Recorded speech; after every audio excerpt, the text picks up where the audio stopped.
हाँ जी, प्रूफ देख लिया सब लोगों ने, बात समझ आ गई।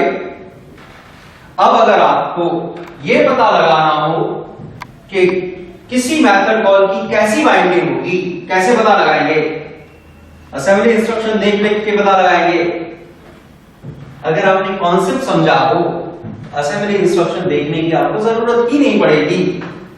मैंने आपको पूरा प्रोसेस बताया कि कंपाइलर क्या करता है, कैसे करता है, क्या रूल उसे बताए गए हैं। आप वो खुद रूल अप्लाई करके देख सकते हैं। एक टेस्ट है आप लोगों का। अभी मैंने जो 2 क्लास बनाई थी, उन क्लास की बात करते हैं। हमने लिखा था इस तरह से,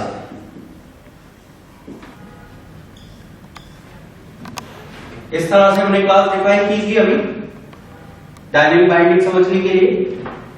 यहां पर अगर आप देखें तो यहां पर एक कॉल है, यहां पर भी कोई कॉल है, यहां पर भी कोई कॉल है, यहां पर भी कोई कॉल है। अब आपको बताना है ये 5 कॉल में कैसी बाइंडिंग हो रही होगी और कौन सी इंस्ट्रक्शन जनरेट हो रही होगी।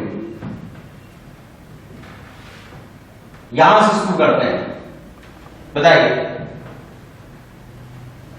बाइंडिंग भी आपको बतानी है और इंस्ट्रक्शन भी आपको बतानी है। इन्वोक स्टार्टिंग क्यों? यहां पर किस मेथड को कॉल किया जा रहा है? प्रिंटलन स्टैटिक मेथड है। अगर स्टैटिक मेथड होता तो आप उसे किसी ऑब्जेक्ट के साथ कॉल कर रहे होते। यहां पर प्रिंटलन मेथड किसके साथ कॉल होता है? आउट के साथ। किस क्लास का ऑब्जेक्ट है? स्टार्टिंग में बताया गया था आप लोगों को, आपको बताया गया था क्लास डिफाइन की गई है लाइब्रेरी में प्रिंट स्ट्रीम नाम की। इस क्लास के अंदर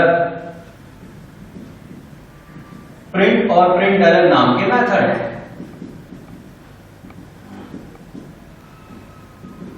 और भी बहुत सारे मेथड हैं, समझते हैं एक बात। मैंने आपको प्रोसेस बताया कि कंपाइलर किसी मेथड कॉल को कैसे बाइंड करता है। अभी इस पर्टिकुलर एग्जांपल को ध्यान में रखते हुए मैंने वो ए के डिस्प्ले मेथड की बाइंडिंग के कॉन्टेक्स्ट में समझाया था। अब प्रिंटलन मेथड के कॉन्टेक्स्ट में समझते हैं। कंपाइलर सबसे पहले मेथड कॉल यूज करके ये पता लगाएगा कि ये मेथड किस क्लास का है, और मेथड कॉल से उसे पता चलेगा सिस्टम क्लास के अंदर से आउट ऑब्जेक्ट के ऊपर ये मेथड कॉल हो रहा है। सिस्टम क्लास के अंदर आउट ऑब्जेक्ट का टाइप क्या है? Print stream. कंपाइलर को पता चल जाएगा मेथड कहां ढूंढना है, प्रिंट स्ट्रीम क्लास में। अब वो प्रिंट स्ट्रीम क्लास में आके मेथड ढूंढेगा, मिल जाएगा। सबसे पहले क्या चेक करेगा? क्या मेथड स्टैटिक है? नहीं है। क्या स्पेशल केस है? मींस क्या ये प्राइवेट है? नहीं है। कंस्ट्रक्टर? नहीं है। क्या हमने इसे सुपर कीवर्ड का यूज करके कॉल किया है? क्या ऑप्शन बचा कंपाइलर के पास? इंटरफेस का मेथड तो है नहीं, इंटरफेस अभी हमने पढ़े भी नहीं। कौन सी इंस्ट्रक्शन जनरेट करेगा कंपाइलर? Invoke virtual. यहां पर इंस्ट्रक्शन जनरेट होगी इन्वोक वर्चुअल, और कैसी बाइंडिंग होगी? डायनेमिक। बात समझ आई? यहां पर कैसी बाइंडिंग होगी? स्टैटिक। और कौन सी इंस्ट्रक्शन जनरेट होगी? Invoke special. क्यों? कंस्ट्रक्टर है। बिल्कुल सही बात, आपको बताया गया, अभी अभी दोबारा बताया गया। सबसे पहले कंपाइलर क्या चेक करता है? यहां से कंपाइलर को पता चल रहा है ये कंस्ट्रक्टर इन्वोक हो रहा है। अब कंस्ट्रक्टर स्पेशल केस में आता है, इन्वोक स्पेशल इंस्ट्रक्शन जनरेट होगी, स्टैटिक बाइंडिंग होगी। ए क्लास का ऑब्जेक्ट बनाया तो ए का ही कंस्ट्रक्टर कॉल हो सकता है, बी का सी का किसी दूसरी क्लास का कंस्ट्रक्टर कॉल हो ही नहीं सकता। यहां से सेम चीज, यहां से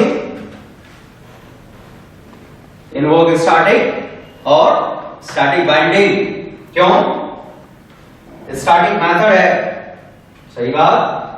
एक क्लास का अंदर एक क्लास का स्टैटिक मेथड इन्वोक, यहां से इन्वोक हो रहा है, स्टैटिक एप्लीकेबिलिटी अप्लाई हो जाएगी। यहां से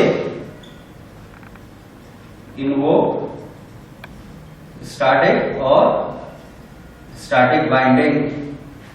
बात समझ आ रही है? अब किसी भी मेथड कॉल को देख के पता लगा सकते हैं वहां कैसी बाइंडिंग होगी, लगा सकते हैं। चलिए आगे बढ़ते हैं। यहां तक आपको यह पता चल गया कि बाइंडिंग दो तरह की होती है, स्टैटिक एंड डायनेमिक। आपको यह भी पता चल गया किस केस में स्टैटिक बाइंडिंग होती है, किस केस में डायनेमिक बाइंडिंग होती है। एक बार रिकैप करा देता हूं। अगर किसी कॉल की एक से ज्यादा इंटरप्रिटेशन हो सकती है, डायनेमिकली बाइंड होगी। केवल एक इंटरप्रिटेशन हो सकती है, स्टैटिक बाइंड होगी। स्टैटिक मेथड्स की केवल एक इंटरप्रिटेशन होती है, इसलिए वो स्टैटिकली बाइंड होते हैं। कंस्ट्रक्टर्स की केवल एक इंटरप्रिटेशन होती है, इसलिए वो स्टैटिकली बाइंड होते हैं। अगर मैं सुपर कीवर्ड के थ्रू कोई मेथड इन्वोक करता हूं तो उसकी भी केवल एक इंटरप्रिटेशन होती है, इसलिए वो स्टैटिकली बाइंड होते हैं। पब्लिक नॉन स्टैटिक मेथड जब डायरेक्टली कॉल होते हैं तो उनकी एक से ज्यादा इंटरप्रिटेशन हो सकती है, इसलिए वो डायनेमिकली बाइंड होते हैं। कंसेप्चुअली ये बात थी। टेक्निकली मैंने असेंबली लैंग्वेज का यूज करते हुए आपको सारी बात बताई। आपको ये भी पता चला कि जो आप फैंसी टर्म सुनते हैं बाइट कोड, वो वास्तव में क्या होती है। बहुत सारे लोगों को स्टार्टिंग में जब मैंने प्लेटफॉर्म डिपेंडेंसी पढ़ाया था तो लग रहा होगा पता नहीं आदमी क्या पागल बात कर रहा है, हमने तो आज तक बाइट कोड पढ़ा, ये कह रहा है असेंबली इंस्ट्रक्शन होती है। देखी तो हमने है नहीं और इसने दिखाई भी नहीं अभी तक, अब दिखा दी। समझ आ रहा है? जो हम लिखते हैं वो सिर्फ कंपाइलर के लिए इनपुट होती है। उस इनपुट को यूज करके कंपाइलर असेंबली इंस्ट्रक्शन जनरेट करता है। जेआरई केवल उन असेंबली इंस्ट्रक्शन को जानता है, वो हमारी जो हमने लिखा था उसे कुछ नहीं जानता। अब सवाल आता है ये जो डायनेमिक बाइंडिंग है ये हम कर क्यों रहे हैं? क्यों ऐसा कॉन्सेप्ट दिया? क्यों आपका हेडेक बढ़ाया, क्यों मेरा हेडेक बढ़ाया? सीधे सीधे एक तरह की बाइंडिंग रखते, आपका भी काम आसान होता, मेरा भी काम आसान होता। वास्तव में जो डायनेमिक बाइंडिंग है वो एक मीन्स है, एक साधन है किसी एक दूसरी चीज को अचीव करने के लिए। वो दूसरी चीज है run time polymorphism. Dynamic binding वास्तव में एक मीन्स है, एक साधन है रन टाइम पॉलीमॉर्फिज्म को अचीव करने का। अब हमें यह समझना पड़ेगा कि रन टाइम पॉलीमॉर्फिज्म क्या है।